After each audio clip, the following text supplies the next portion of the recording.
普通人也能决定罪与罚。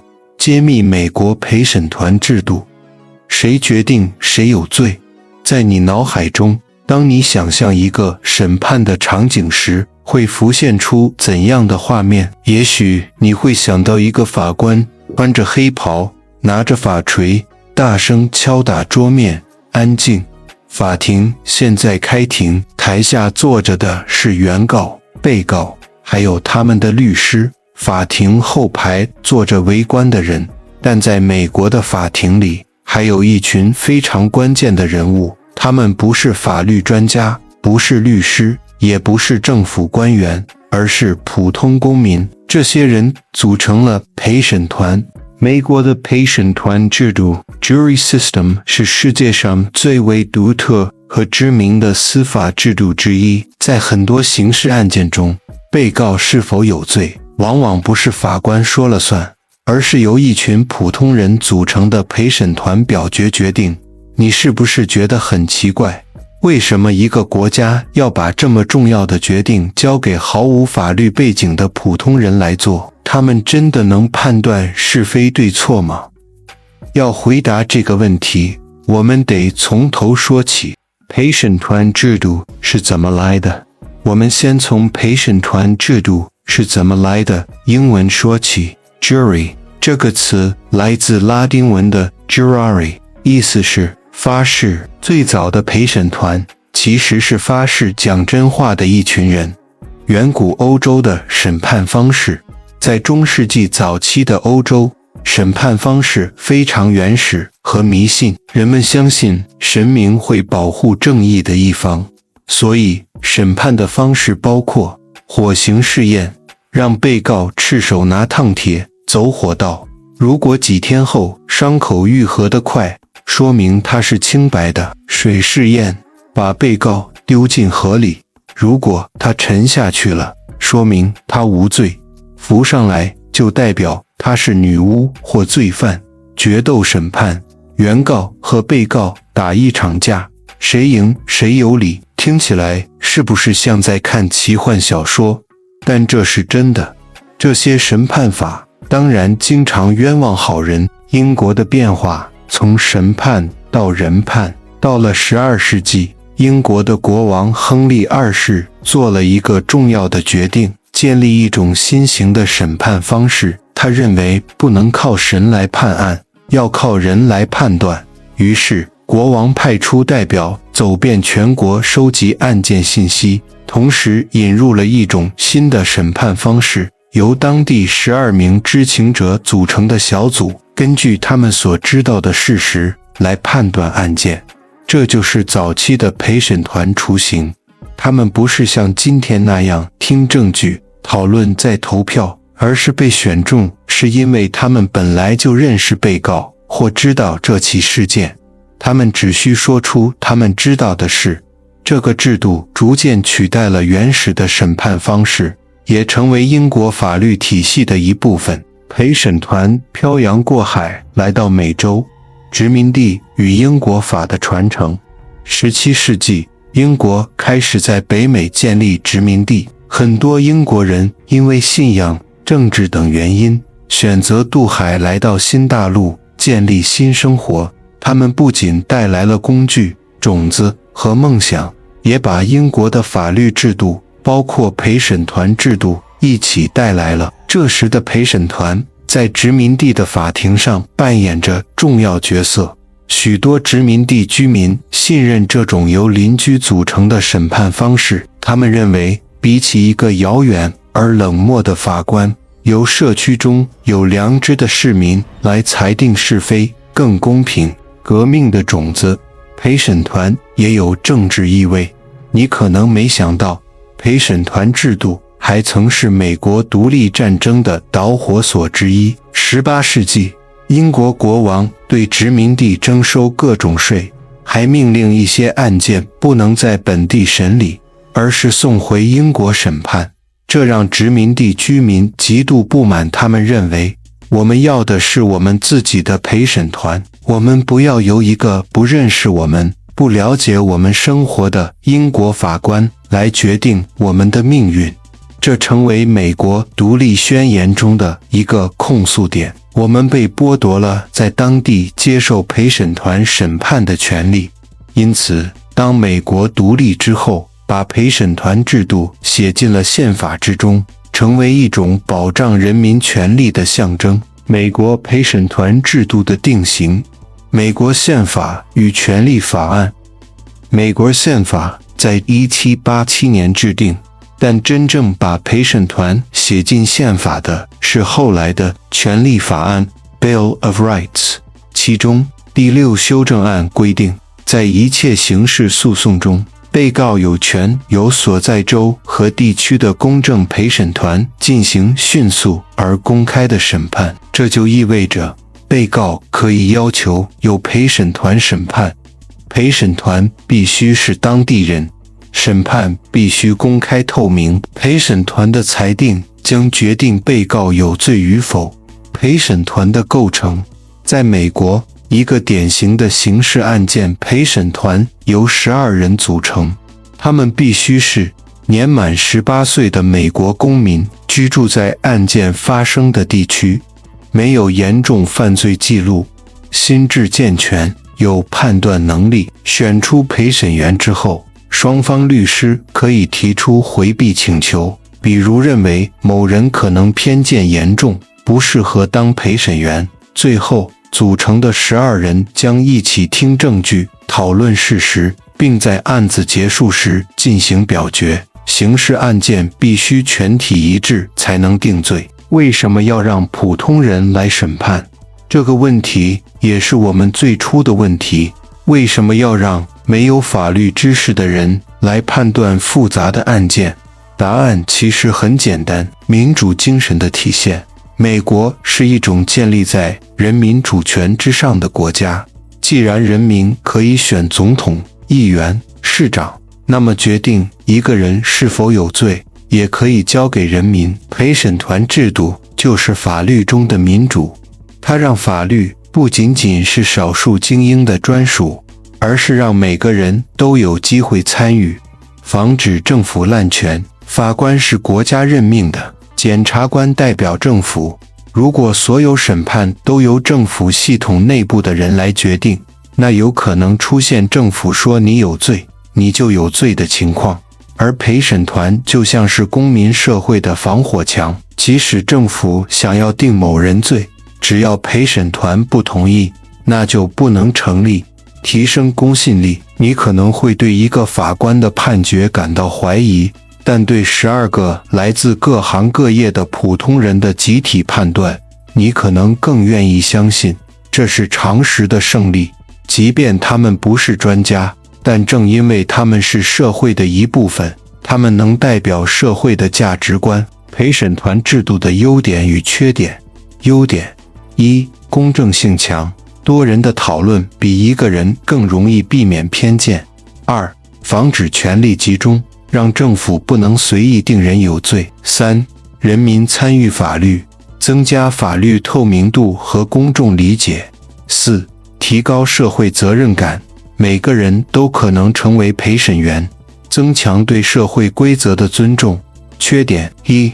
花费时间与金钱，召集陪审团，审理案件周期长。2. 陪审员专业能力有限，复杂案件如金融、医疗可能难以理解。3.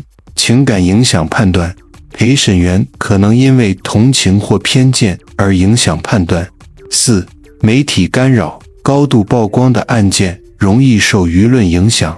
陪审团在今天的美国还重要吗？虽然技术在变，社会也在变，但陪审团制度依然在美国法律中扮演关键角色。每年，美国各州和联邦法院都有数十万起案件通过陪审团审理。陪审团并不是每个案件都使用，比如民事案件可以选择是否陪审团，小案件轻微交通违规通常由法官判决，很多案件通过认罪协商解决，绕过陪审团审判。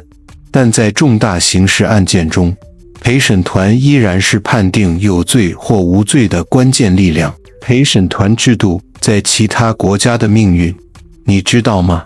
世界上大多数国家没有陪审团制度，有陪审团制度的国家包括美国、英国、加拿大、澳大利亚、新西兰，其他一些国家如日本、韩国、俄罗斯近年来也尝试引入人民参与审判的制度，但方式各异，有的只是象征性的。很多国家认为让普通人判案效率低，成本高，不如专业法官来得直接，但美国坚持认为公平比效率更重要。真实案例中的陪审团，我们来看看几个真实案例。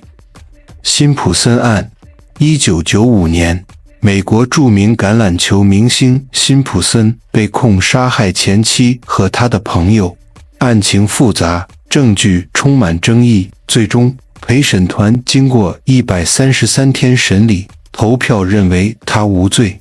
这一判决在美国引发巨大争议，但陪审团的裁定具有法律效力，具有法律依德案。2020年，黑人男子乔治·弗洛伊德被警察暴力执法致死，引发全球抗议。涉案警察德里克·肖万被起诉。2021年，陪审团裁定他3项罪名成立，被判多年监禁。这一判决在美国社会被广泛认为是陪审团还给了正义一个交代。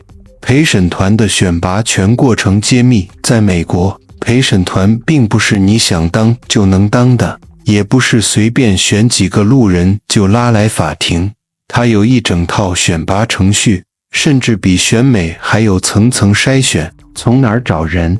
美国的法院会根据公民数据库随机抽取陪审员候选人，这些数据库主要来自驾照注册记录、选民登记记录、报税记录。这意味着只要你年满18岁，是美国公民，身体、精神健康，住在该司法辖区，就有可能被叫去履行你的公民义务，这就叫做 jury duty 陪审义务。被选中后，你会收到一份官方信件，附带问卷，你需要填写一些基本信息，比如教育背景、职业、是否有法律相关经验、是否认识案件相关人员、是否有宗教或道德原因无法判案。如果你说我不相信法律系统，法院可能就把你刷掉了。法庭甄别程序，这是一种法语术语，意思是说出真相。在法庭上，律师和法官会直接对你提问，目的有2个：是否有偏见，是否有资格胜任陪审员。比如，如果你是一名警察，恰好这案件是警察暴力案，对方律师可能担心你立场偏颇，就会用无因回避权将你移除。双方律师都有一定数量的回避机会，无需解释理由，最终组成陪审团。最终留下的12人，有些州民事案件只要6人组成正式陪审团，开始案件审理，还有1-2位候补陪审员，以防有人临时退出。陪审员的心理与行为研究，人不是机器，陪审员当然也不是。